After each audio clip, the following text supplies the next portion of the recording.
Hello, everyone. My name is Vernice, and this is my podcast, Speak Up. Hope you guys are all having a wonderful month so far. Shout out to my new listeners out there. For those of you that don't know, the mission statement for this podcast is we'll use our voices to motivate people to overcome life's challenges through self-love and respect. So this is the place for self-love and respect, and we have a nice self-love and respect episode scheduled for today. I'm excited for today's guest. You know, I'm a big sports fan, and I've been just anxious to talk about sports, talk about women in sports, just all that. So I'm excited to pick your brain, get to know you. Hope you guys give it up for DJ Tricey Trice. Yeah, thank you for having me. Your intro is dope. I was like, okay, light that candle, girl. Self-love, I feel it. Thank you. I'm glad you enjoyed it. You know, the Lakers is playing right now, so I need to be whoosah for that. Yeah. And what's crazy is I'm in my studio and it's right here. I can't see it, but it's in the peripheral. So we know it's safe. Well, hopefully they are winning as we speak. Hopefully. I don't know. We gonna see. Mm-hmm. Let's do your welcome. So tell us a little bit about yourself.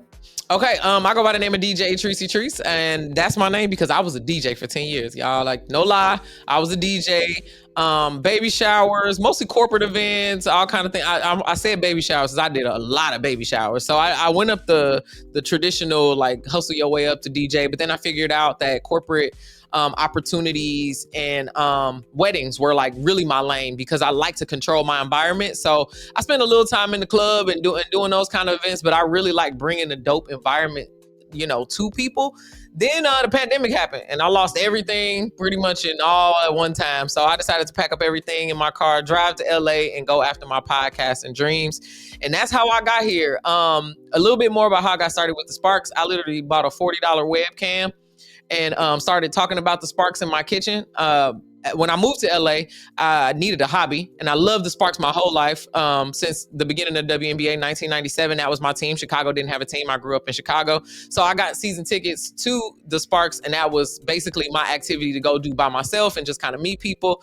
And then, like I said, I got that $40 webcam. I started talking to people on the internet, and then a group called Infinity TV reached out to me and was like, hey, we love what you're doing. We want you to come out, see our studio, and maybe be a part of a show. And I was like, wait, how did you find me?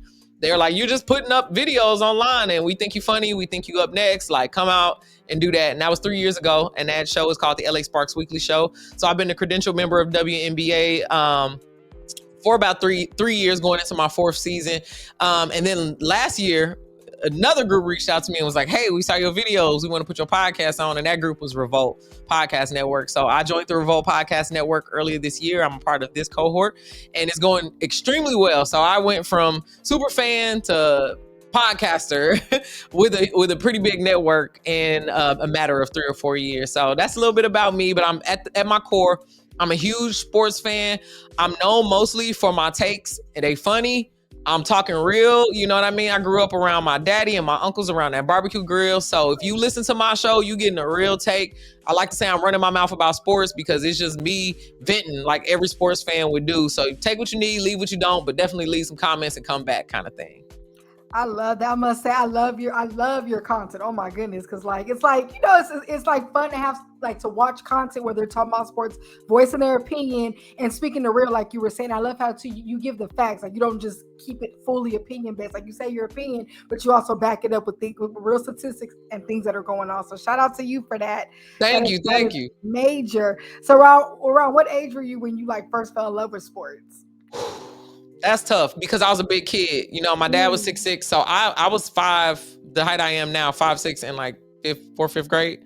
So I sprung up. I was playing every sport. Started baseball when I was like 4, T-ball. A huge Cubs fan, so I was out at the ballpark, all of that. I played baseball, volleyball, basketball. I got into like literally every sport that I could play. My parents kept me involved in, and that's really where I noticed that I like to compete. You know, even in my regular life, I'm not shy about the fact that I'm a competitor.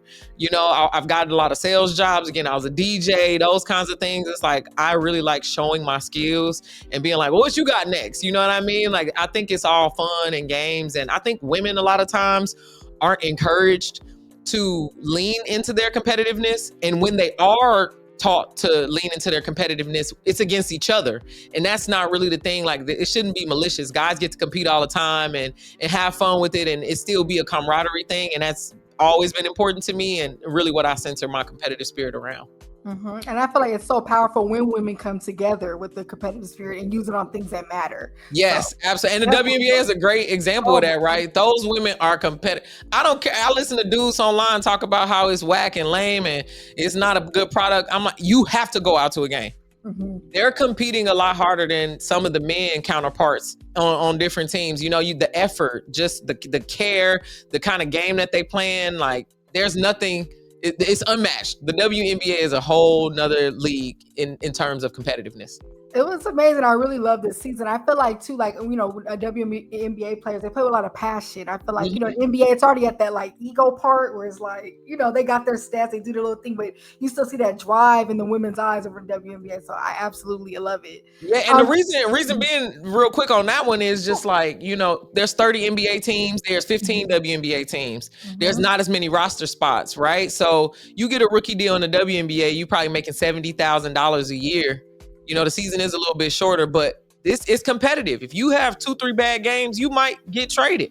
Whereas in the NBA, that's something that's never heard of. You know, like most of the time players get a lot more chances, a lot more grace because the season is a little bit longer. But also, like you said, the level of competitiveness and stuff is questionable. If everybody ain't playing defense, it's whatever. But the WNBA got such few roster spots that you're competing with women from overseas. This is the top league in the world for women. I'm saying the Australian league is good. They got a lot of basketball clubs in like Lebanon and all kind of things that are great Euro leagues, but they all come here to play and want to play here. So you got to compete against the world really when you talk about WNBA. It makes it just so fantastic. I was actually going to save this question for later, but since we're on the topic, let's do it. Yeah. You know, I think so. Internet be making me mad when it comes to WNBA. Like, I've seen, they're tracking women's periods, this and that, or it's a charity sport, this and that, you know, or I mean, I've gotten to debates with men about the WNBA, like about the women's stats. So my question for you is, you know, the WNBA faces a lot of criticism compared to the NBA. In your opinion, what do you think is the root cause? You know, no right answer, of course. You know, the right answer is, you know, patriarchy. Yeah. They told us to think it was bad. You know, the WNBA is owned and managed by the NBA, and they're in control, right? So this whole time we've been believing that the WNBA was terrible. It didn't make any money. It did all of this, and now you come to find out the money is not just being managed well. Y'all wasn't promoting right because you got Nafisa Collier and Brianna Stewart coming out with the Unrivaled League, and they've built that club around a matriarchy where women are actually in charge of women. You feel me? Like the brand integrations make sense. Sephora, Tampax, you feel me? Like the WNBA never thought about those small things. And I think what happened is they showed that there was a lack of care with growing that business. And we also need to ask ourselves, is it beneficial for the NBA to write this off as a loss? A lot of us business owners understand that. So I think the players now are at a level of visibility where you can't play them no more. They bring in the audiences. At first you said the tickets weren't selling. Nobody was there. And now we seeing packed arenas. So where we going here? Because the Nets not selling out Barclays, but the New York Liberty is. Clippers ain't selling out. Exactly. So, you know, and they also don't got a championship. And, you know, the New York Liberty don't have one. So that's just the thing. And I think patriarchy has taught us that any women's version of it is a watered down, softer kind of thing. But then when you watch it, you like, they look like they playing street ball. That ain't no foul. A lot of guys who are now getting into it, they like, especially with sports betting. I think sports betting has also opened that up because now they like, them girls, 10 points, they gonna get 10 points. Whereas the NBA on any given night, you don't know how they gonna play because they're not really playing hard until the stakes are higher. Where in the WNBA, the season is shorter. You really only had a week of training camp. You kind of in that pressure cooker. So I'm excited to see where we're going with this. And now that we have different options where women are in the seats to lead women, I think that healthy competitive nature will come back up. The we can all eat kind of thing, just because on a natural nature level, if we want to talk about it, women are creators and cultivators. So we're used to creating a tribe, building synergy and uplifting people. Whereas in the male sport, it's like, I'm better than you. Get out of here. Where competitiveness in male worlds is just a little bit different. So I think that now that we're in a world where we want to see everybody succeed, we don't have to outshine nobody. Caitlin Clark is not as bigger than the league. She even wearing the t-shirts. we can actually have some traction. And another reason, Kathy Engelbert, the WNBA commissioner, she wants to be Adam Silver, who is the NBA commissioner. You know, she takes her business. She's like, only the losers complain about the refs. That's not a thing that women say normally, you know, because we care about injuries and all kinds of things. So which is I think, right. It's like now that we've got done away with that and we've exposed the thing, it's like, girl, maternity leave. Why you ain't figured this out? Why are women who are pregnant, which is something that happens regularly to women, why they on the injury report? Pregnancy is not an injury. You feel me? It's just, there's so many misalignments where things should have been done. People should have been listening. And instead of collaborating like a group of gals will do, you know, it's stomp out your competition. Whoever wins or wins, you know, even with the Caitlin Clark against Angel Reese conversation originally, when Kathy was asked about it, she said, rivalries are good. We're talking about racism. Nobody's talking about a rivalry. Woo! Yeah. So yeah, I just got a lot to say about the leadership of it, because if you talk from the head down that we're just gonna build this as a carbon copy of the NBA, that's not gonna work. It's totally different. It's not gonna work. It's a totally different thing, and women need to feel empowered in a different way. And we got a lot of different things about us that make us special. So let's lean into what makes us special instead of comparing us to men all the time. Yeah, and it just goes back to like I said, we're just powerful when we're together. And it was beautiful to see people stand together during that time. So yep. And I hope they continue to stand together and lock out. Yeah. So It's the season. Everybody can just get right and get paid. So, you know, speaking of, I know you went to a bunch of games. What's the most exciting game that you witnessed in person, like any sport? You know, now I'm diehard Sparks. So Sparks fans, okay?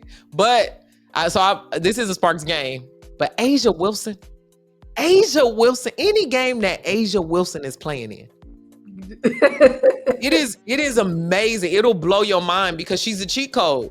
There's no way to stop her. Yeah.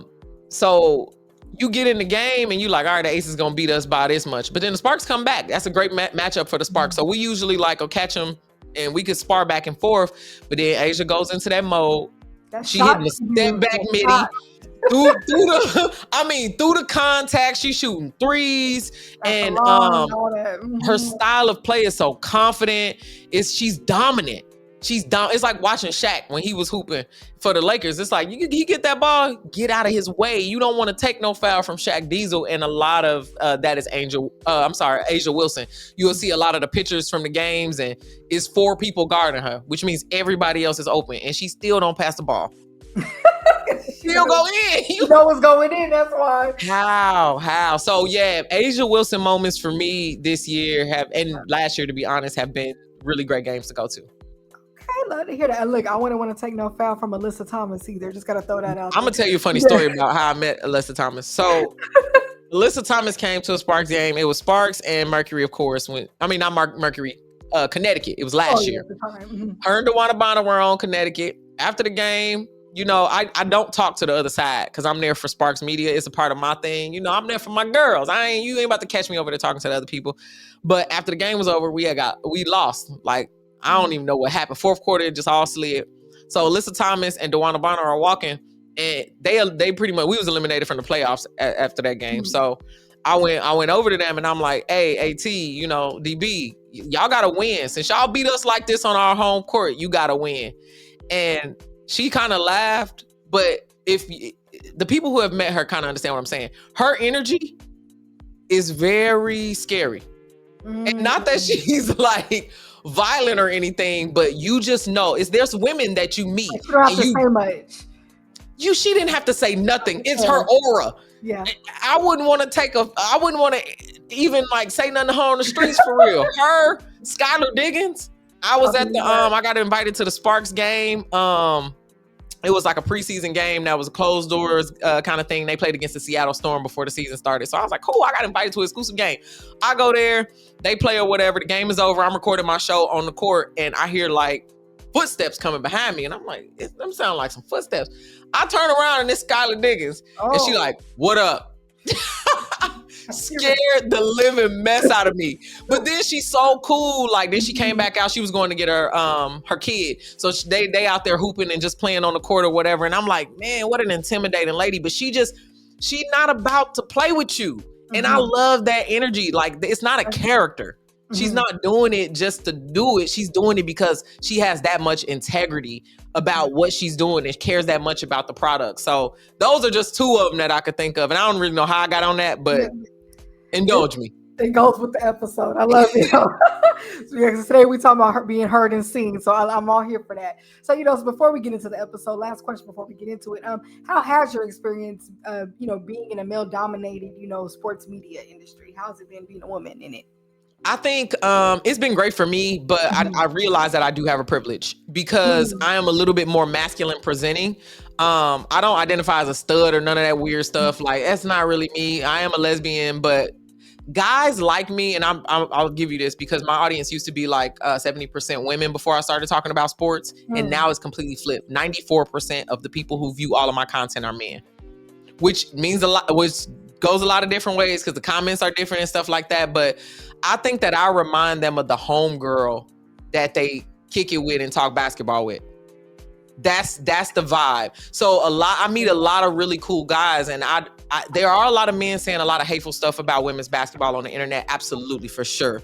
But I meet so many guys who are just cool, down to earth dudes who got nieces and daughters and stuff, and they are involved in the sports. And some of them don't even have that connection. They just have a real respect for the game. And they come to me with completely different energy. They be like, sis, you know what you're talking about. I remember when Maya Moore was playing. I remember Lisa Leslie. You was talking about Cheryl Miller in her high school days. Like, so it's a really beautiful thing because a lot of people think that it's like, oh, they in the comments, they say all kind of nasty things about me wanting to be a woman. She, they called me Shabron James, which I thought was hilarious and put on the t-shirt. That one was funny. You got me. But it's just like, it's a beautiful thing for me. And it could be a place where it's like, I feel like I need to shrink myself. But again, I recognize that my privilege, I got a little bit more swagger on me. I'm from Chicago. That's another thing that I say, people think that you getting this image and all of this energy from me. It's mostly because of where I'm from. Women around, where I'm from, you wearing Timbs and hats, and regardless of what your sexual orientation is, it's just a rougher style of woman. So I really just embrace that instead of trying to be this version of myself that other people can accept or whatever. I just talk about ball. You feel me? And I don't apologize for how I'm gonna water it down. Most of my takes are very sassy, I will say. And men like that. They try not to think that they dramatic, but sir, you are here for the plot. Stephen A. Smith is one of the most dramatic men. And I will continue to stand on this ground because a lot of his takes are exactly what I would say. And not in a way that's like, girl, but it's like, he's doing it for the plot. He's doing it for the plot. And you can see, and I love it. But men don't want to believe that they doing it for the plot, but you like the drama. And we like personality in it too. I feel like I love when people are enthusiastic during those takes. Because you just stating it, it's like you might as well just be some commentator somewhere. I love when it's like a story. Yeah. Opinion. It's a sandwich to it. So yeah, and also too with the sandwich, I'm not a journalist. I respect journalists. I collaborate with journalists all the time, but I'm not a journalist. I love that you said the sandwich method because I'm gonna take a fact and I'm gonna make it saucy. I'm gonna tell you exactly what I thought. I'm gonna tell you exactly where I think this is going. After I get off with you, I'm gonna make a video about Megan Thee Stallion and Klay Thompson buying a house together. That's gonna get the guys all up in arms. But I have an informed opinion about that. So, it's just that to the next level and continuing to do that. I think the people who like it. And if not, then you can go to ESPN or Fox News or CBS. They got 1,000 versions of the same show and you can just listen to them talk in the background, but that's not gonna be me. You just find your niche at the end of the day. But you guys, tonight's episode is titled Heard and Seen. So we are going to be talking about the importance of not being afraid to take up space. So let's get into the actual question of tonight.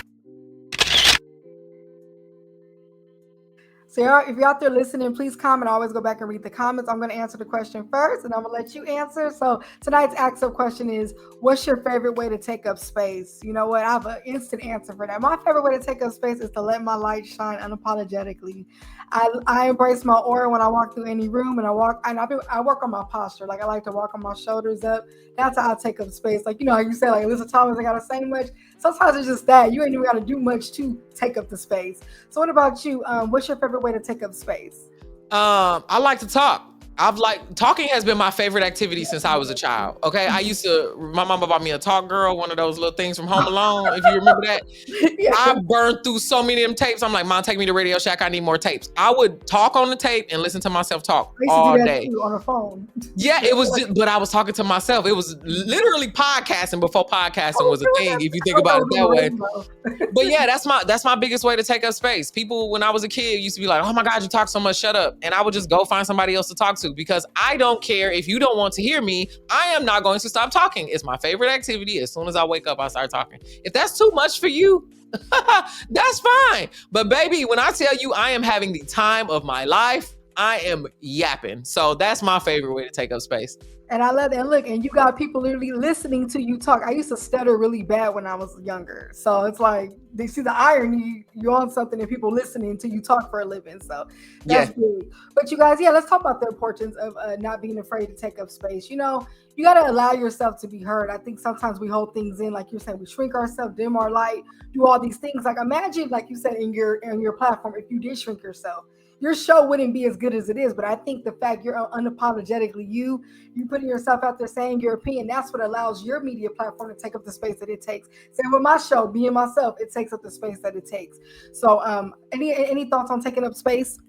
Yeah. I think that comparison is the thief of joy. I'll say that all the time, because I think people kind of dim their light because they're like, well, I saw this one thing and it was good, and I want to make sure my stuff is as good as that. And that is just not what it's about. You missing the whole plot with that, because if you start to compare yourself to people who are in the industry or things that you can do now, you can be inspired for sure, because I get inspired by people and then I put my spin on it and then I'm moving on, because it's not, nothing's really original. You know what I mean? Especially when you're expressing yourself creatively.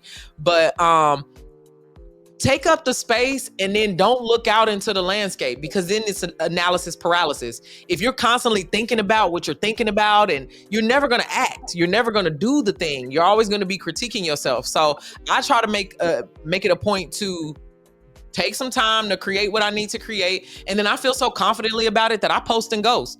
I post it, I'll comment back and forth with some people if we being funny or whatever, but I'm not critiquing it and listening to it and being like, okay, here's what I can do next. And it's like, that stops your whole creative flow when you start to pick on yourself like that.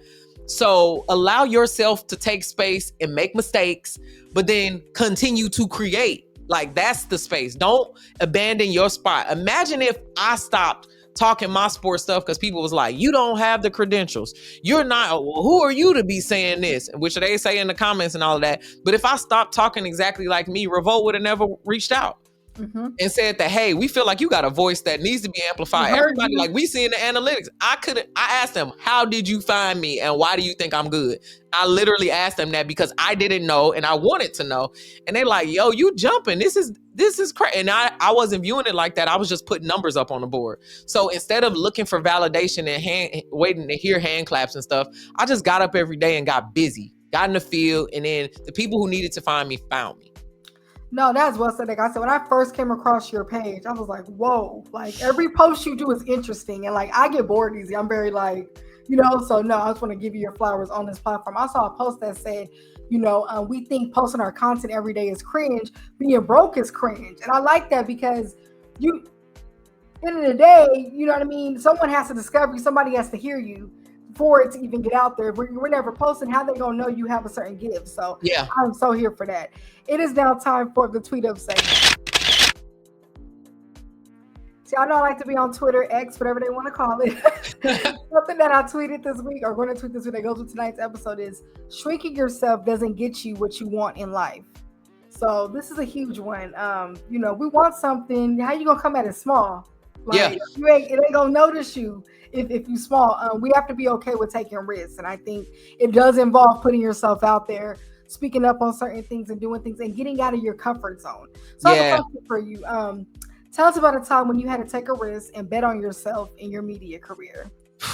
I bet on my media career constantly. I mean, constantly, because here's the thing. If you're not going to believe in you, nobody else is obligated to believe in you.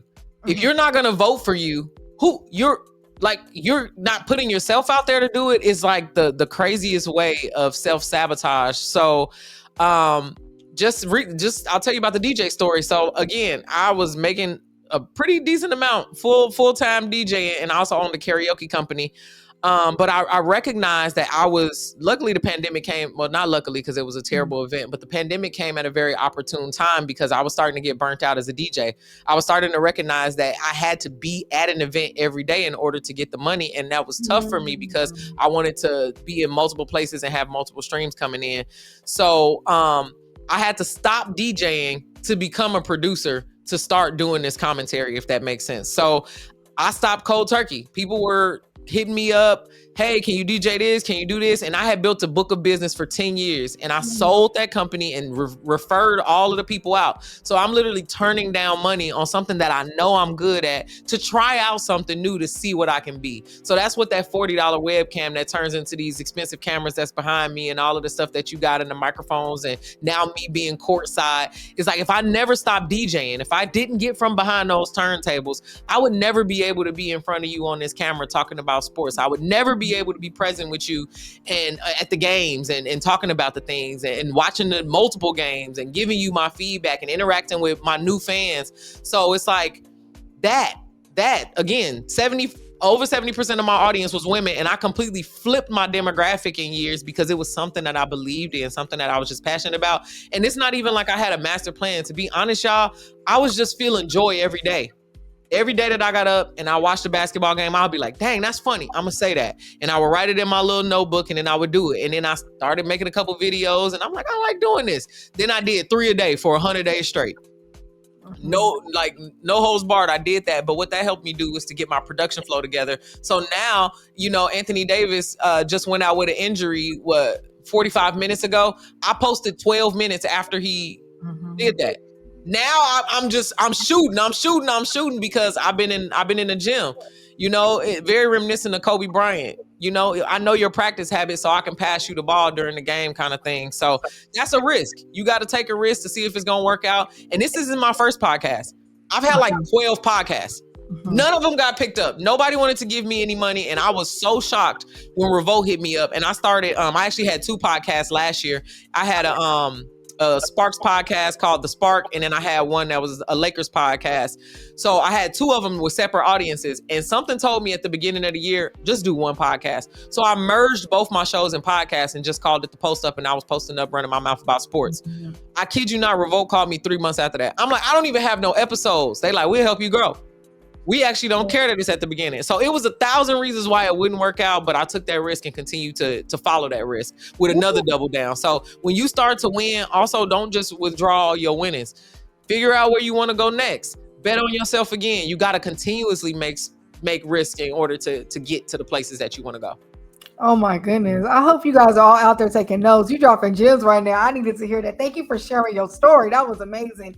Look, y'all, take that risk, bet on yourself. It's something you really want to do. And sometimes we got to get out of that day-to-day, the things that we're comfortable with. So I appreciate you. I appreciate you for that. But you guys, it is now time for the Life Up segment. So the Life Up is when I take the topic and I relate it to a problem in today's world. So tonight's Life Up is going with the flow too much, as we were just talking about, accepting less than we deserve, and being afraid of our own power. These are really huge ones. I feel like those 3 things stop us from taking risk. Yep.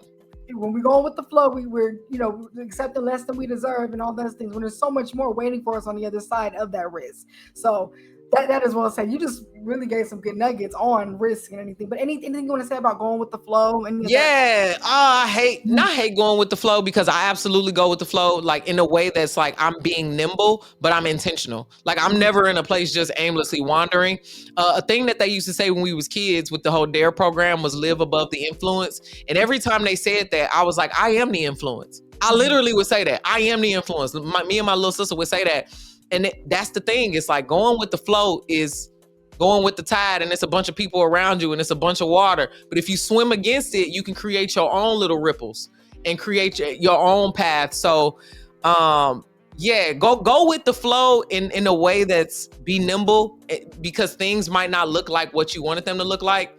I had no idea that this was going to look like this. Not in my wildest dreams did I think this was going to look like this, and even this fast. But I'm just continuing to be open with it. As things come and as new opportunities come, I'm continuing to be open with it. But I'm also giving the energy to make it successful. Because go with the flow don't mean you just sit around and kick your legs back and be like, oh, the flow is coming, so I'm going to go. That's not it. You always got to be advocating for yourself. But when it's time to get the circumstance, it might be a little bit different. And then what was the other ones you said? Going with the flow, staying in your comfort zone and being afraid of your own power. Yeah, so staying in your comfort zone is a dangerous thing. Like, I understand that you need comfort, but you're not going to grow. You're just not going to grow. And getting comfortable and finding a place where you can rest is important. So always take the rest that you need. I tell people to take that breath, but make sure you're going to get back up. Okay, because you get caught in that rut and now you laying on the ground because you resting and now you comfortable resting, and you might miss some opportunities. Your eyes aren't as open. You aren't as attentive as you were before. So definitely try to push your comfort zone, whether that's, I do that regularly through physical exercise. So I actually hoop every morning. Not competitively, but I'm putting up shots. I'm dribbling. I'm just really for cardio, and then I'm lifting after that. But still, like, it's fun to me. So, challenging my body, challenging my mind. Also diet and nutrition, like whatever it is that's going to give you that extra competitive edge. I really challenge you to do that because you're only competing with yourself. So just be a better version of you. You don't have to set this huge goal and be like, oh, well, I saw this body on Instagram, I want, body goals. It's not about that. It's about, I used to be tired walking up 2 flights of steps, and now I'm carrying my groceries up the steps. I used to walk for 20 minutes with my dog, but now we're doing an hour, right? Improving the quality of your life, staying in your lane. So that's super important for sure. Yeah, and you listed some great things for how do we fix this, because that was the next part. Yeah, and I would add on to, the part of not being afraid of your own power. Get to know yourself. I feel like when you get to know yourself, you'll know your strengths and your weaknesses, what you need to work on, your power, and it'll make you want to get out your comfort zone. Because I feel like the more you love yourself, the more you're going to kind of like want more for yourself and want to work on those things to get to those levels. Yeah, and let me interject, because I'm kind of still dealing with the scared of your power thing, because I think because I'm in the inside. Mm-hmm. And I'm so critical of me, not in a harmful way, but it's like, girl, go out there, be the best, do your thing. I'm gonna beat my chest. I'm gonna try to pop my stuff, So sometimes I don't know what other people see. So that's why when I get to spaces with like Revolt and everything, I ask straight up, bro, like, the answer to the opportunity is yes, but why? Give me a why, because sometimes hearing that feedback kind of affirms you in a way, because I'm not regularly taking polls. Because if I was asking everybody, how do you feel about me or whatever, that would tamper with my self-esteem. But if you feel comfortable and vulnerable enough at checkpoints to just ask people around you why, the people, who care about you, who love you. I'm glad you said that you read the comments and you talk back to your people. You get involved with the people who are wanting to be involved with you, and you start to realize, I'm flyer than I thought I was, because I'm just making video. I kid you not. I'm not even trying to, I of course want my show to grow. I want to be all, get to the precipice of where I want to be. But honestly, I'm figuring this out. So hearing stuff back, you like, I saw your page, I did your thing. Like, that's going to motivate me to get back in there and put up more videos. Because it's like, even if somebody's just out there being encouraged and seeing like, dang, she posted 3 times a day, I'm going to post once a month. That's cool with me. You never know who's watching and who you're inspiring. So, speaking of your page and stuff, I was doing some lurking and I see it. You're really big on fitness and fitness for women. So, my question for you regarding that is, what's a piece of advice you would give to a womanpreneur who is really, really busy but wants to add more fitness to their schedule? So it's so funny that you asked this. This is like perfect timing, because I'm actually working on some content around this for entrepreneurs, because I was a kid entrepreneur. So I started my first business when I was like 12 years old at entrepreneurship camp. So I've had probably 15, 16 businesses my whole life. Like, just like with a podcast, I'll be like, okay, this is not working. I don't like this, or I need to figure it out and tinker that way. I'll decide to change it. But women entrepreneurs, let me be very clear to you. If you are not okay physically, your business is going to be bad. And that's just the truth, because you're going to have to power it. You're going to have to see your vision through. You're going to have to work through problems. You're going to have to do all of that. And you can't do that if you have stagnant energy in your body. It doesn't have anything to do with what you look like aesthetically. Okay. It has everything to do with you figuring out and taking your power. And we talk a lot about, power posing, putting your hands on your hips and like feeling like, I always tell women to weight lift, because the stronger you get, the more you start to believe that you can do other stuff. So I think in guys, they kind of do it. Their biology is a little bit different. For us, you know, we got to worry about our menstrual cycle. For some of us, you know, you're trying to work all these things in. You might have kids, but the main focus of all of this, sister, has to be you. So I don't care. You schedule your job and your business around your physical health. And this is something that I've figured out for myself over 4 years. I've done the 75 hard 4 times, y'all. 4 times. Wow. Focusing myself, doing the things, reading the books, drinking the water. And the things that I figured out was like, I was having bad days when I wasn't taking care of me. Yeah. Serve yourself first. When you get on the airplane and the mask come out, you got to put yours on before you can put on the one on for your neighbor. So it's so important, as well as like the nutritional thing. For me, my family, I come from hypertension, diabetes, strokes, all kind of things. So like nutritional genocide is a real thing. Like you got to stop eating and rewarding yourself with food and neglecting your personal biology. You got to get out there and like really advocate for you. And it's like, I'm a dog in the gym. It's so many other women that's like that too. It's like, I don't care. I never miss twice. That's my rule. I can have a rest day, but that next day I'm getting myself up. And once you get that degree of discipline, that bleeds over into your business, because I never miss videos twice. Now I can take a day off and be like, all right, cool. I'm gonna get back up and find the motivation and have the habits built in. But it's so important that you feel your best, you'll look your best, you'll be more confident. You know what I mean? I've been in the gym for 4 years. I don't have to worry about like hiding my stomach in videos and stuff like that, and feeling self-conscious and sweating and all the things like that made me personally self-conscious that other people might not be affected by, but I just feel like I can show up as a better version of myself because I'm taking care of my health. So come hell or high water, I'm doing 2 hours at the gym, and I have a full-time job and a podcast. Okay. I'm up early. I gotta go. And if I miss the morning, I'm going at night. That's the consequence. But it makes me overall a better person. It makes me overall a better product. And it helps me to really kind of like clear my mind. Cause I was just, you know, at the gym yesterday, hooping, bouncing the ball, dribbling back and forth. And I'm like, I got a solution to my problem. You will be surprised the magic that happens when you actually take care of yourself, women entrepreneurs. So I wish your business the best, but I know that it starts with you. Oh, definitely using that as one of the promo clips for this episode. That was great. Well said. No, it's true though. It is true. Like I remember when I was training for the marathon that I did in 2024. You're right that when you're in a certain level of this, my mind was more clear. I got used to waking up early, you know, to beat the sun, you know, because it's hot.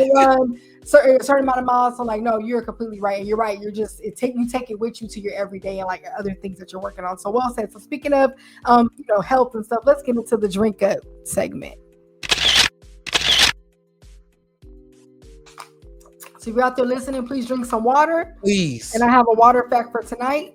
Tonight's water fact is endurance. Hydration is essential for proper muscle functioning, including the heart muscle, and it helps you avoid cramps, according to hopkinsmedicine.com. So let's drink our water. Let's avoid those cramps, and let's keep our heart pumping some good blood. I love the water. It goes right with. I love that you have the water thing, because I'm crazy about hydration. So many people are suffering because they are dehydrated. Literally. Your attitude is bad because you haven't drank water. Mm-hmm. Your stomach hurts because you haven't drank water. Your head hurts because you haven't drank water. So it's like, if you're not serving yourself and you know you need near a gallon a day, I hear people complain about it all the time. I don't like the taste of plain water. It's like, you're insane.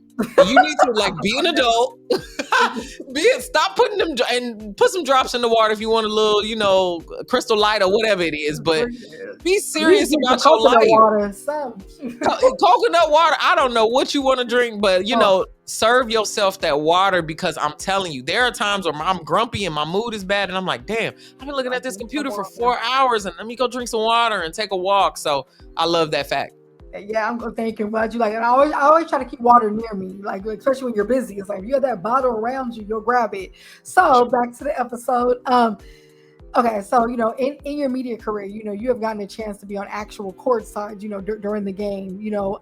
So what's a piece of advice you get to aspiring like sports commentator or journalist who wants to get closer to the game? That's a really great question. I would say watch a lot of it so you know what you're talking about. And then like kind of hear how other journalists talk about it. But I would just start. I honestly would just start. And I'm gonna be real with y'all. I be scared a lot. I mean, I was just on some of the last Sparks games, courtside, Joy Taylor. Huge. I'm like, hey, you want to be on my show? I just walked up to her real quick, brought the camera, we did the spot, and she was like, here's my phone number. I'll come on your actual show. And I was like, this is crazy. Then I saw Jamel Hill, and I'm like, sis, can you come on my show? She like, for sure. Here's my number. It's like, if you're constantly just doing it and putting yourself out there, they don't care what the camera look like. A lot of the times they remember when they were you. They see a little bit of the reflection there. So if you just starting out, be honest about just starting out and saying, hey, this is my first time. I remember my first year in the WNBA. I didn't ask no questions.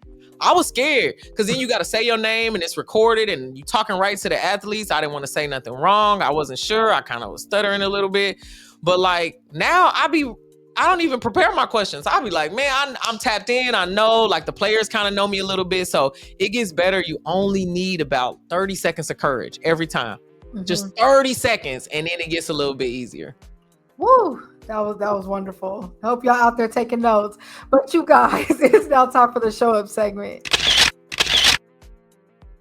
So this is the show up segment. So if you're out there listening, please comment. I would love to know how y'all showed up for yourself this week. So the way I showed up for myself this week, I worked on not complaining. I told myself, you know what, I'm going to have some time where I don't complain. And if I do complain, correct it with something that I'm grateful for, like how it could be worse or better, like how it's better than what it could be. I'm going to tell you, the quality of my day has like escalated. Mm-hmm. So that has definitely, and you don't realize how much you complain today, even if it's something little, we always go, oh, like even if it's something tiny, that could affect your mood, affect your day. Yeah. When you're thinking about it later, it could happen like an hour ago. You're kind of still like, oh yeah, earlier this happened. When it's like, when you just shifting it back, you're like, la la la, it's kind of going through, and it just boosts your mood. So that's how I showed up for myself this week. What about you? How did you show up for yourself this week? I've been cooking. Oh, like a lot of people. I'm not Chef Boyardee over here, y'all, but I can whip up a little bit. But I think in the midst of all of the things and the hustle and bustle and going back and forth here, and I mean, it's now NBA, NFL, World Series is in LA right now. So I got a lot of sports on TV. Sitting down and just like serving yourself a meal is serving you. So I've been showing up for myself by like actually making food and not door dashing or, not making a bad decision at the end of the night, trying not to make a bad decision at the end of the night with just sugary snacks and all of that kind of stuff, because it's counterintuitive and I know why I'm doing it. It's more habitual and it's more like comfort food, but I've been challenging myself to, like you said, drink the water, do the things so that you can not self-sabotage so much. Okay, I like that. We're gonna clap for ourselves for that. So back to the episode. So I feel like you guys, ask yourself if your environment allows you to be seen and heard. I feel like sometimes if you're in an environment that's actually aiming towards shrinking you, it's kind of hard to grow and to take up that space, because they're constantly going to shrink you or let you down. Like, I put this with your friends and family. Like, do your friends, like, when you feeling yourself, are they hyping you up too? Are they hyping you up? Are they feeling good when you tell them good news? All those things. Like, I feel like those are the spaces you want to be in, not someone who's downplaying what you're doing or doubting or making you question yourself or wanting you to feel small just to be around them. So that's what we're going to take with you with this episode. So I love to ask all my guests a fun question. So your fun question for tonight is, okay, so what's a team you cannot stand? And like, in your opinion, who has the most annoying fan base? Oh, annoying fan base. I'm going to take it WNBA. Okay. Yeah. I'm going to say Indiana Fever. Okay. Insufferable. Everybody has it out for me. And I'm from Indiana. I'm not an Indiana Fever fan. I grew up in Chicago, but originally from Indiana. Okay. I just don't like they fans. They whiny and complaining and all the foul calls and stuff like that. No. And dang, it's so many teams that I don't like. So I mean, anybody that's honestly, and this is gonna sound very crazy, I like the Lakers, the Raiders, the LA Sparks, the Chicago Cubs. And I ain't even with the Cubs like that because it took them too long to win that World Series. They wasted a lot of my life. They finally got it, though. I was a little girl all the way into a grown-up. I was like 27 or something when they won the championship. But, but I got specific play. I usually beef with players. I don't be beefing with teams. Okay. Ben Simmons, goodness, I'm so glad. And we ain't got to be doing the Ben Simmons thing no more. Patrick Beverly, oh, I just can't. I think it's because he's from the Chicagoland area. He's not from Chicago. He's from the Chicagoland area. And he just remind me of so many annoying dudes that I went to high school with. Like all his antics and all of that. It's probably like he's more like me, but I just don't like the package. So those are my fans know. I detest anytime I see them. I'm like, stop talking on the podcast. Oh, okay. Yeah. We'll take it. And like, I want to answer too. Like, I feel like, so I'm a Laker fan, grew up big Laker fan. To me, the most annoying fan base to me is Clippers. And I would say that because I feel like they're the most delusional. Delusional. That's my intake on it. Cause like, I feel like I can respect a Boston fan, like, especially someone who's from Boston. Cause it's like every team has a rivalry and like they have chips to go with it. Like, okay, you know, we are beefing at it, but like when you ain't got no rings and it's like you're trying to share the stadium with all this stuff, like, you know, they and here's the Clippers. I was talking to a Clipper fan, arguing with a Clipper fan. Oh, yeah. Because I always want to hear their facts, and it's always just crazy things of why. This man told me, you know, we share the city. It should be like a brotherly thing. Like, you should just love your brother. And it's like, y'all, we can both share. I never heard that argument yet. Woo, it was crazy. I was like, no, never say that again, bro. Because in no sport is teams being, there's millions and millions of dollars at stake. No team is like, oh, well, yeah, we just gonna bring our brother team up. The Chargers and the Rams, you haven't heard them saying, let's be a brotherly thing. Like, somebody got to win the Super Bowl. So I just think they just come up with excuse after excuse after excuse. The closest thing I'll say to a sibling is the Sparks as they sisters. That's it. I'm gonna say that, but all that other stuff, no. And it is because they share the same ownership group. Hey, we linked. That's a sister too. We ain't got no brothers. I just want to throw that no brothers. That don't make no sense even in the league. Yeah. No. Real quick, a side story too. I remember I went to a Clipper Laker game and I was on the side where the banners were, and this Clipper fan was in my face going in. I just pointed to the back and I just sat there. This is when we shared the Staples Center. And you just be quiet. And sometimes that's all you got to do. So, okay. Yeah. I love it. And I love to taunt them too, because they know who's the big boy around here. So Speak Up JV, y'all, is a Laker podcast. I'm going to throw that out there. So. I love that. Wrap up section. So this is the wrap-up segment. So how does this relate to self-love? Self-love is loving yourself enough to allow yourself to take up space. Just like that new big screen TV you bought that you love so bad. You're going to let it take up that space in the living room, right? You don't care how much space it takes because you want it to be nice and big so you can have a view of what you watch, especially your sports. So feel that way with yourself. Take up space. Love yourself enough to take up space. So my question for you is, how do you practice self-love?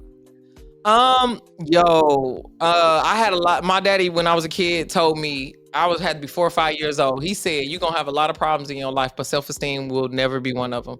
When I tell you, I've always believed in myself, delusionally, crazily, I just have. And to be honest, I watch a lot of my stuff back passively. I listen to my voice a lot. I laugh at myself.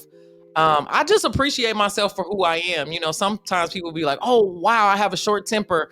I really want to work on that. And it's like, I am working on things to be a better human, but I really lean into what I'm good at. I try not to focus at all on what I'm not good at not because I don't want to develop the skill set, but just that is such a counterintuitive way of building new skills. It's like telling yourself that you're not good enough. And flaws and all, the emotions and all, I've been wrong on so many takes, y'all. That don't mean I'm gonna stop freely speaking about it. So loving and accepting myself is just like listening to me, knowing that I'm going in the right direction, and trusting myself to make best decisions for me. So that allows me to have faith, to be hopeful, to know that my best days are always ahead of me. So that's pretty much how I stay grounded in it. And I like to surround myself with people who believe the same thing. And I know that that's not a lot of people. I don't got that many friends. And that's cool because I spend a lot of my time on the computer. My computer has been my favorite toy since I was a little girl and had an e-machine. So, you know, like I have friends who speak life into me, who I do business with, who are partners in business and projects and all those things. So that's how I love myself. I choose to surround myself and put myself in environments in which I could grow. And I leave environments in which I don't, because it doesn't serve me. And that's not personal. I mean, it is personal to you. I care more about what I think about myself than what other people think about me. Ooh, I did so good at picking the topic for you for tonight. So, You really did. I really try to be unique with each guest. So yeah, that was me. Great answer. Look, I love that. And a final question I love to ask all my guests: what do you want to be remembered for? So I had an internship, and it was at an insurance place. And it was big internship, great pay. It was my last year in college, and we had to do these Toastmaster speeches.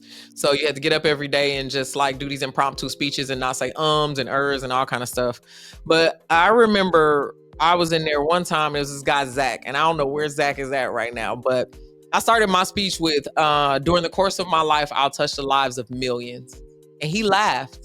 He snickered as soon as I said it, and I continued my speech or whatever. And at the end, everybody gives feedback. They go around the table, and if you're unfamiliar with the Toastmasters format, everybody gives you feedback on your speech. And he said, I thought it was very, arrogant of you to just say that you'll touch the lives of millions. And I'd like Mr. Zach to know that I posted a video 2 days ago that 2.1 million people saw in 48 hours. That was one piece of content. There were 250,000 people who listened to my podcast last month. Zach. It's hilarious. Like, I remember that because he tried to play me. He tried to make it seem like what I was saying was so far-fetched, but what I was saying was every day that I would get up and promise myself greatness. So every single day I would be working at that. I would be talking. I would be getting toward that goal. He thought I was just turning it on like it was the Kanye West moment kind of thing, but I always knew. And I'm not saying that I really want to talk to him just to see if he remembers it, because it was such a formative memory for me. But also too, to like bring that full circle and be like, bro, you touching the lives of 2 million in your ways. I want to speak life back into him, not in a I told you so kind of way, but to be like, you should believe. I want you to be a believer. Nobody thought it could be done. I was sitting here as this person in an internship, and then ended up getting a job, and I only stayed one year because I was like, this is terrible. I don't want to do this. I don't feel like myself here. So I had the faith then. I have the faith now, and keep going. Like that was just one piece of content. I don't know how many millions I'll get to, and I'm not doing it for that. That's a wonderful benefit. But at the end of the day, it started with me. I said that all those years ago, and I made that promise to myself, and decades later, I'm here. I absolutely love that. Well, I know Zach see you somewhere. You done came up on Zach newsfeed. You don't know where Zach is, but you know where I'm gonna hit him up on LinkedIn. Send him a little video. Find him on LinkedIn. I love that. Look, he know where you at. You don't know where he is, though. So he might be at the same company, which I hope, because that was a good job, Zach. Stay at that job. Shout out. Hope you're doing well.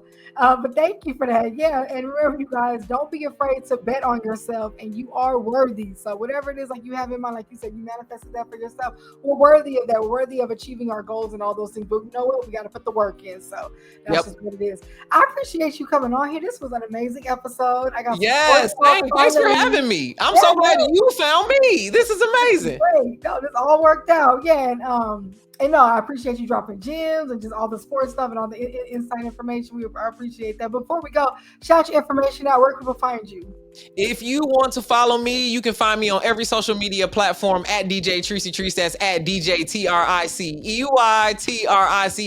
Make sure you listen to my podcast, The Post Up with DJ Tricey Trice, brought to you exclusively by the Revolt Podcast Network. Y'all heard it. Make sure y'all tap in. And I appreciate y'all tapping into this wonderful episode. I will be back next week with another episode. Tell your friends to follow at SpeakUpJV. My personal is at Vernisa. I'm on Twitter, X, YouTube, Apple, and Spotify. Tell your friends about it. Love y'all. Take care.